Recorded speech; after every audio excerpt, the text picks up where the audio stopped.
तपाईहरुको स्कुटर पनि गुड्दा गुड्दै आफै बन्द हुन्छ हैन र स्टार्ट गर्न पनि एकदमै गाह्रो भइरहेको छ र स्टार्ट भइ पनि हाल्यो भने यो चाहिँ एस्केलेटर बटारेर राखिरहनु पर्छ यसो समातेर राखिरहनु पर्छ यो छोड्ने बित्तिकै चाहिँ के भइरहेछ भन्दा स्कुटर बन्द भइरहेछ भने त्यो अवस्थामा के समस्या हुन्छ गाडीमा कतै इन्जिन बिग्रिन लाग्यो भनेर कतिले सोचिरहेको हुन्छ कतिले के बिग्रियो कतिले के बिग्रिरह्यो भनेर भनिरहेको हुन्छ हैन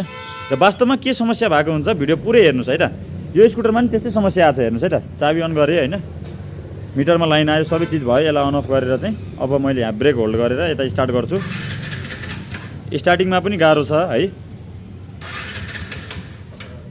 स्टार्टिङमा पनि गाह्रो भइरहेछ स्टार्ट भइ पनि हाल्यो भने अब यो मैले यसरी बटारिरहेको छु हैन यसलाई यसरी छोड्न बित्तिकै स्कुटर के भइरहेछ भन्दा बन्द भयो भनेपछि यो अवस्थामा के समस्या हुन्छ भन्दा यहाँ हेर्नुस् है त हामीले सुरुमा चाहिँ यसको डिकी खोल्नुपर्ने हुन्छ हैन र डिकी खोलिसकेपछि चाहिँ यहाँनिर बहुत कुछ देख्न सक्नुहुनेछ र त्यहाँ चाहिँ हामीले यताउति हेर्नु पर्दैन यहाँनिर मेन भनेको चाहिँ हामीले हेर्नुपर्ने भनेको यो हेर्नुस् है त यहाँनिर चाहिँ हाम्रो के हुन्छ भन्दा यो स्कुटरको चाहिँ कार्बुरेटर हुन्छ हैन यो स्कुटर प्राय स्कुटरमा चाहिँ कार्बुरेटरवाला स्कुटर छ भने तपाईँहरूको लागि यो भिडियो हुन्छ है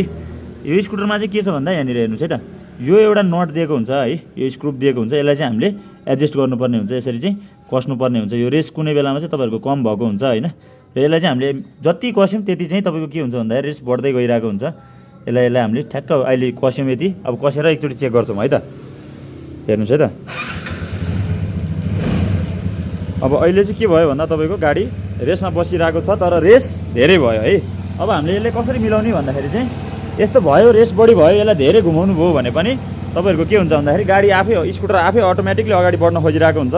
त्यो अवस्थामा चाहिँ ठिक्क यता हेर्नुहोस् है फेरि यसलाई हामीले यसरी घुमाउनु पर्ने हुन्छ हेर्नुहोस् यसलाई जति खोल्यो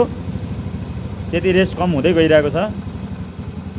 ठिक्क यतिमा चाहिँ बनाएर राख्यो भने के हुन्छ भन्दाखेरि चाहिँ हेर्नुहोस् स्लोमा पनि बसिरहेको छ हैन अब स्टार्ट अफ पनि हुँदैन र वान ट्याप स्टार्ट हुन्छ है यो वान ट्याप स्टार्ट हुन्छ सो तपाईँहरूको पनि एकचोटि हेरौँ है त अब यहाँनिर यस्तै समस्या छ भने एकचोटि यस्तै गर्नु होला है त अब हेरौँ यसलाई मैले अफ गरेँ है अब अन गर्दैछु अब हेर्नु इजी तरिकाले चाहिँ स्टार्ट हुन्छ हेर्नु है वान ट्याप स्टार्ट भयो हेर्नु है